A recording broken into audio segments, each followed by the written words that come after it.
Hi friend, முல்லை செடியை பதியம் எப்படி போடுறதுன்னு சொல்லிட்டேங்க. இது மாதிரி இந்த அளவுக்கு கட் பண்ணி ஷார்ப்பாக, இந்த ஷார்ப்னஸ் வந்தால் தான் நமக்கு வந்து செடி வந்து தழைக்கும்.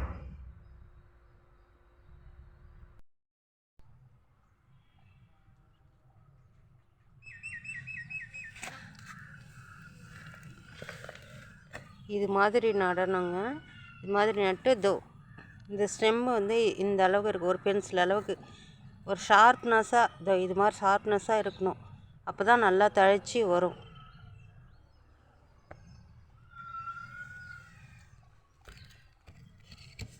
இப்படி நல்லா கொஞ்சம் அதிகமாக கொஞ்சம் ஆழத்தில் போட்டு வச்சோம்னா தழைச்சி வரும். ஆல்ரெடி நான் நட்டு வச்ச செடி பாருங்கள், இந்த தழைச்சி வந்திருக்கு பாருங்கள். அரும்பே விட்டுட்டு இருக்கு பாருங்கள், இதுவும் வந்திருக்கு பாருங்கள்.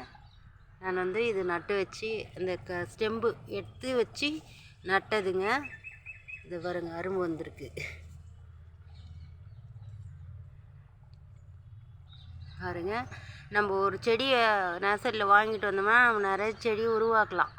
இது மாதிரி நிறைய செடி பண்ணி வச்சுருக்கேன். இது மாதிரி பண்ணி நல்லா வேர் விட்டுடணும். அது கொஞ்ச நாள் இப்படி வேர் வந்தாலும் கொஞ்ச நாள் இருக்கணும், அதுலேயே இருக்கணும். இப்படி இருக்குதுன்னு எடுத்துடக்கூடாது. கொஞ்ச நாள் விட்டால் தான் அது நல்லா தழிச்சு வரும். அதுக்கு அடுத்து எடுத்து வேறு பாட்டில் வச்சு வைக்கணும். அதுபோல் திரும்ப இப்போது இந்த செடி இது வரைக்கும் வச்சுருக்கேன். இப்போது